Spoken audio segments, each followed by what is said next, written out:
অযোধ্যা, কাশী, হস্তিনাপুর সব শহর তখনও নীরব ছিল, কিন্তু মথুরা কেঁপে উঠছিল ভয় আর রক্তের ভয়ে। রাজা কংসের অত্যাচারে শ্বাসরুদ্ধ জনপদ। কারাগারের অন্ধকারে দেবকী আর বসুদেব বন্দী হয়ে দিন গুনছিলেন। 6টি সন্তান কংস নিজ হাতে হত্যা করেছে, কারণ ভবিষ্যৎবাণী ছিল অষ্টম সন্তানই তার মৃত্যুর কারণ হবে। কারাগারের দরজায় শিকল ঝনঝন করে উঠছে, বাইরে পাহারাদারদের মশালের আলো। দেবকী ব্যথায় কাতর, বসুদেব তার হাত ধরে আছেন। দেবকী ফিসফিসিয়ে, স্বামী, আজ মনে হচ্ছে সেই দিন এসে গেছে। বসুদেব, ভয় করো না দেবকী, এই সন্তানের জন্যই দেবতারা প্রতীক্ষায় আছেন। হঠাৎ আকাশ থেকে আলোকরশ্মি নেমে আসে। চতুর্ভুজ রূপে শ্রীবিষ্ণু প্রকট হন, হাতে শঙ্খ, চক্র, গদা, পদ্ম। বিষ্ণু বলল, দেবকী, বসুদেব, আমি তোমাদের সন্তান রূপে জন্ম নেব। পৃথিবী পাপ ভারাক্রান্ত, অধর্মের অবসান হবে আমার হাতে। কিন্তু কংস যেন আমার জন্ম জানতে না পারে, আমাকে গোকুলে নন্দের ঘরে পৌঁছে দেবে। বলে বিষ্ণুর রূপ মিলিয়ে যায়।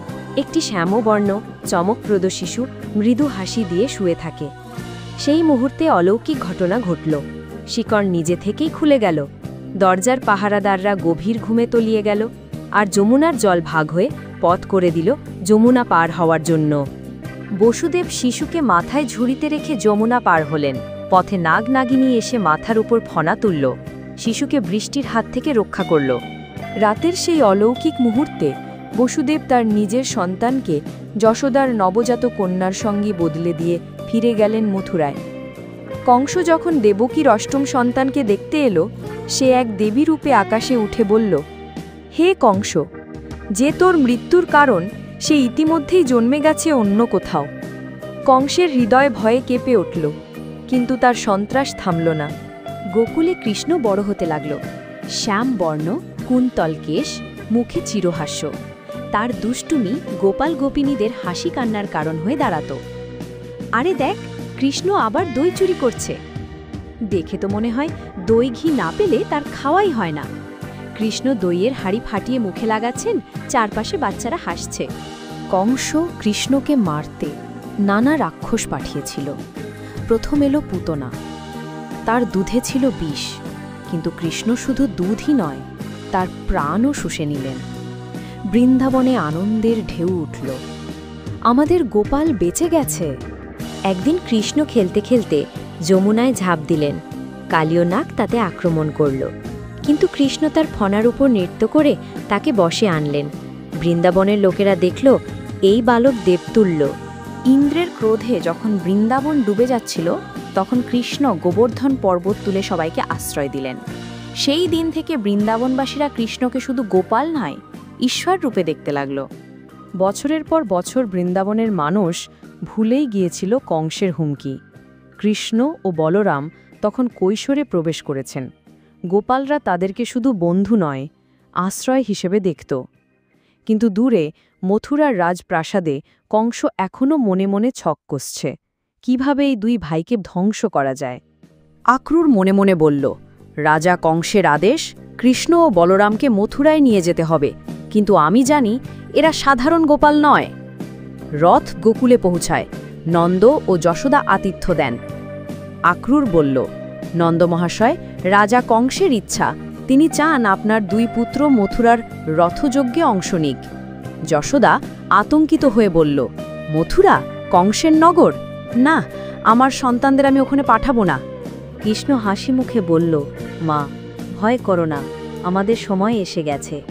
গোপিনী বলল, আমাদের গোপালকে ফিরিয়ে আনিস তো? বলরাম বলল, আমরা ফিরে আসব, কিন্তু তার আগে আমাদের কর্তব্য আছে। রথ যমুনার ধারে পৌঁছায়। কৃষ্ণ নেমে গিয়ে নদীর জলে স্নান করেন, তারপর আক্রুরকে ইঙ্গিত দেন এগোতে। মথুরা তখন উৎসবে মেতে আছে। কংসের ঘোষণায় মানুষ ভিড় জমিয়েছে। রথযজ্ঞ, কুস্তি প্রতিযোগিতা, হাতির প্রদর্শনী। কিন্তু অন্দরমহলে কংসের চক্রান্ত প্রস্তুত। কংস মন্ত্রীর বলল, প্রথমে চানুর ও মুষ্টিক, এই দুই দৈত্য কুস্তিগির, ওদের মেরে ফেলবে। যদি তাতেও না হয়, কুয়াল্লুপির হাতি পিষে দেবে। কৃষ্ণ ও বলরাম যখন প্রবেশ করলেন, কুয়াল্লোপিপি সুর উঁচিয়ে আক্রমণ করল। কৃষ্ণ বজ্রের মতো লাফিয়ে তার সুর ধরে এক আছাড়ে ফেলে দিলেন। হাতি ছটফট করতে লাগল, কিন্তু কৃষ্ণ তাকে বশ করে এগিয়ে গেলেন। হাজারো দর্শক, ঢাক ঢোলের শব্দ, মঞ্চের মাঝখানে চানুর ও মুষ্টিক দাঁড়িয়ে আছে। চানুর হাসি দিয়ে বলল, তোমরা নাকি গোপাল, আজ মথুরার মাটিতে গোপালের হাড় ভাঙবে। বলরাম বলল, আর তুমি নাকি কংসের বীর, আজ দেখবি গোপালের হাত কেমন। কুস্তি শুরু হয়। চানুর কৃষ্ণের দিকে ঝাঁপিয়ে পড়ে, মুষ্টিক বলরামের দিকে। প্রচণ্ড লড়াইয়ে কৃষ্ণ চানুরকে আকাশে তুলে মাটিতে আছাড় মারলেন। বলরাম মুষ্টিকের বুকে এমন ঘুষি মারলেন যে সে নিঃশ্বাস বন্ধ করে লুটিয়ে পড়ল। জনতার শোরগোল, জয় জয়। কৃষ্ণ সোজা মঞ্চের ওপরে দাঁড়িয়ে থাকা কংসের দিকে এগিয়ে যাচ্ছেন। কংস ভয়ে ভয়ে বলল, দূরে থাকো পাহারাদার। কৃষ্ণ এক লাফে সিংহাসনে পৌঁছে কংসের মুকুট ছেড়ে ফেললেন। এক হাত দিয়ে তার চুল ধরে মঞ্চ থেকে টেনে নামিয়ে দিলেন, আর মাটিতে আছাড় দিয়ে তার জীবন শেষ করলেন। জনতা চিৎকার করছে, উগ্রসেনের জয়, কংসের অত্যাচার শেষ। উগ্রসেনকে সিংহাসনে বসানো হচ্ছে। বসুদেব দেবকী কৃষ্ণকে আলিঙ্গন করছেন। দেবকী বলল, পুত্র, আজ তোমাকে সত্যিকার রূপে দেখলাম। কৃষ্ণ বলল, মা, আমার কাজ এখানেই শেষ নয়, এখনও পৃথিবীতে অনেক পাপ রয়ে গেছে। প্রাসাদের ছাদে কৃষ্ণ ও বলরাম দাঁড়িয়ে আছেন। দূরে ধুলো উঠছে, এক বিশাল সেনাবাহিনী এগিয়ে আসছে। কংসের মৃত্যুর খবর ছড়িয়ে পড়তেই তার শ্বশুর মগধরাজ জরাসন্ধ ক্রোধান্ধ হয়ে উঠল। সে কংসকে নিজের জামাতা নয়, মিত্রও ভাবত। তার প্রতিজ্ঞা কৃষ্ণ ও বলরামকে ধ্বংস করা। জরাসন্ধের বিশাল সেনা মথুরা ঘিরে ফেলেছে। ঢাক ঢোল, যুদ্ধের সিংহনাদ। জরাসন্ধ চিৎকার করে বলছে, কৃষ্ণ, বলরাম, বেরিয়ে এসো, না হলে শহর পুড়িয়ে দেব। প্রথম যুদ্ধে কৃষ্ণ ও বলরাম প্রবল প্রতাপ দেখালেন, কিন্তু জরাসন্ধের সৈন্য সংখ্যা এত বিপুল যে তাদের পক্ষে দীর্ঘদিন লড়া সম্ভব নয়। কৃষ্ণ বলরামকে ইঙ্গিত দেন পিছু হটার পরিকল্পনা। বলরাম বলল, তুমি কি পালাতে বলছো? কৃষ্ণ বলল, কখনো কখনো পিছু হটাও জয়ের অংশ। কৃষ্ণ সিদ্ধান্ত নিলেন, মথুরা রক্ষা করার সেরা উপায় হল সমুদ্রের ধারে এক নতুন দুর্গ নগর গড়া। সেই নগর হবে এত শক্তিশালী যে কোনো রাজাও সহজে আক্রমণ করতে পারবে না। দেবতাদের আশীর্বাদে সমুদ্র থেকে উঠে এলো এক দ্বীপভূমি, দ্বারকা। সেখানে পাথরের প্রাচীর, সুবিশাল প্রাসাদ, বাজার, মন্দির সব মিলিয়ে এক স্বপ্ন নগর গড়ে উঠল। বিদর্ভের রাজকন্যা রুক্মিণী কৃষ্ণের গুণে মুগ্ধ হয়েছিলেন, কিন্তু তার ভাই রুক্মী চাইছিল সে যেন চেদিরাজ শিশুপালের সঙ্গে বিয়ে করে। রুক্মিণী গোপনে এক দূত পাঠালেন কৃষ্ণের কাছে, বিয়ে যদি করতে হয় তুমি এসে আমাকে হরণ করো। যেদিন শিশুপালের সঙ্গে রুক্মিণীর বিয়ের আয়োজন হচ্ছিল, সেদিনই কৃষ্ণ রথ নিয়ে পৌঁছালেন। মন্দিরে পূজা শেষে রুক্মিণী বের হতেই কৃষ্ণ তাকে রথে তুলে নিয়ে গেলেন। পেছনে শিশুপাল ও রুক্মীর সেনারা ধাওয়া করছে। রুক্মী বলল, কৃষ্ণ, আজ তোকে ছেড়ে দেব না। বলরাম এসে রুক্মীকে পরাজিত করলেন। কৃষ্ণ কিন্তু তাকে হত্যা করলেন না, শুধু শর্ত দিলেন আর কখনো তাদের পথে আসবে না। দ্বারকায় শুরু হলো এক নতুন অধ্যায়। কৃষ্ণ শুধু রুক্মিণীকেই নয়, পরে সত্যভামা, জাম্ববতী সহ বহু স্ত্রীকে গ্রহণ করলেন। সন্তানদের নিয়ে দ্বারকা ভরে উঠল হাসি আনন্দে। কৃষ্ণ রাজনীতি, যুদ্ধ ও পরিবারের ভারসাম্য রক্ষা করতেন, যেন একসাথে রাজা, নায়ক, পিতা ও ঈশ্বর। দ্বারকার প্রাঙ্গণে নারদ মুনি এসে কৃষ্ণকে সতর্ক করছেন। নারদ বলল, দ্বারকা শান্ত, কিন্তু হস্তিনাপুরে অশান্তি বাড়ছে।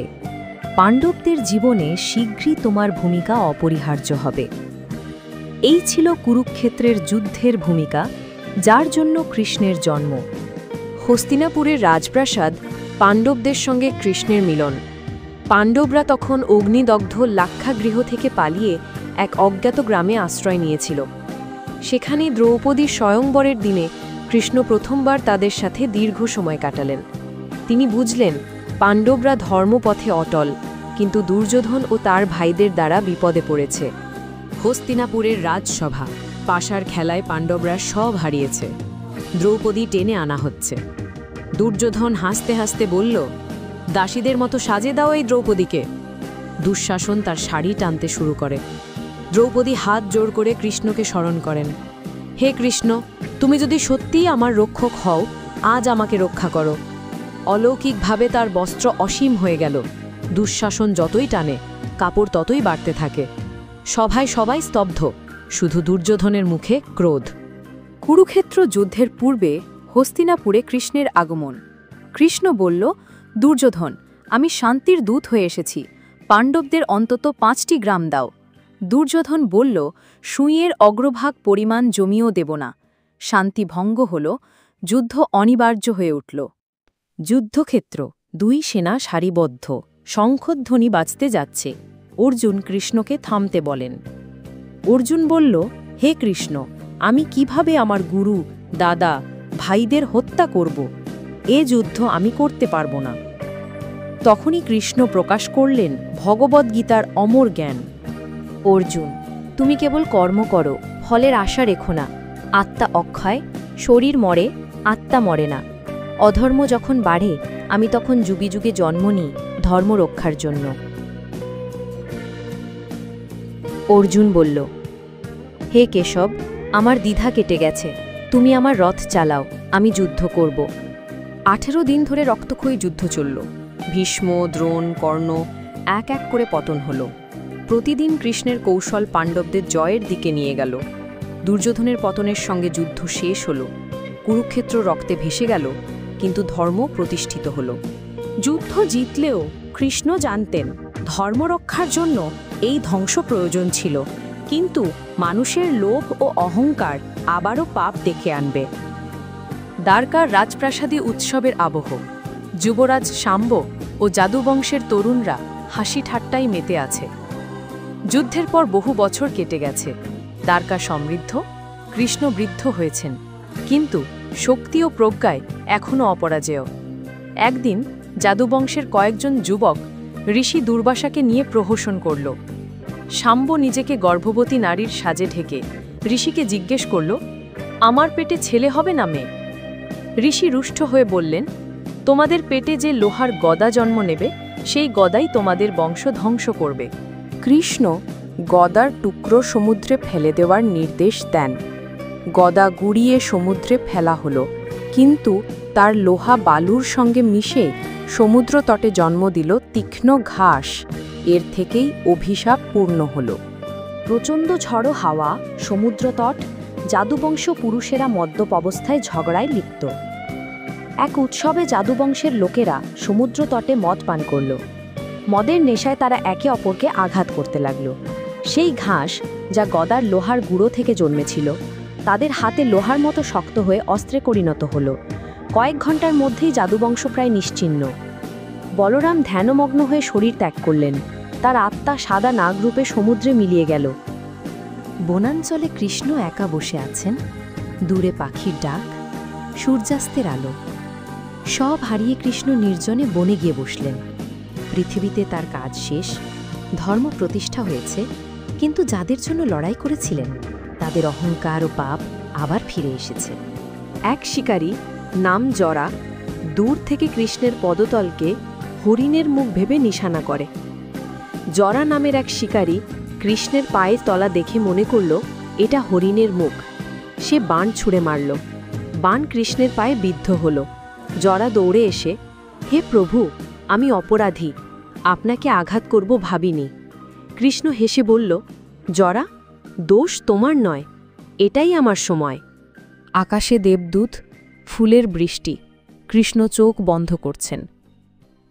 কৃষ্ণ আকাশের দিকে চেয়ে মৃদু হাসলেন, যেন তিনি জানতেন তিনি ফিরে যাচ্ছেন নিজের লোকালয়ে, বৈকুণ্ঠে। দুয়ারকা ধীরে ধীরে সমুদ্রের জলে ডুবে গেল, আর পৃথিবী হারালো তার যুগপুরুষকে। শূন্য যুদ্ধক্ষেত্র, ভগবদ্গীতার শ্লোকের ধ্বনি। যুগের পর যুগ কেটে গেলেও কৃষ্ণের শিক্ষা আজও ধ্বনিত হয়, যখনই অধর্ম বাড়বে আমি তখনই জন্ম নেব ধর্মরক্ষার জন্য। শ্রীকৃষ্ণ শেষ হলেন না, তিনি রয়ে গেলেন মানুষের অন্তরে ধর্মের চিরন্তন প্রতীক হয়ে। এই ছিল আজকের গল্প। যদি ভালো লেগে থাকে তবে লাইক, শেয়ার আর সাবস্ক্রাইব করতে ভুলবেন না। আবার আসছি নতুন গল্প নিয়ে।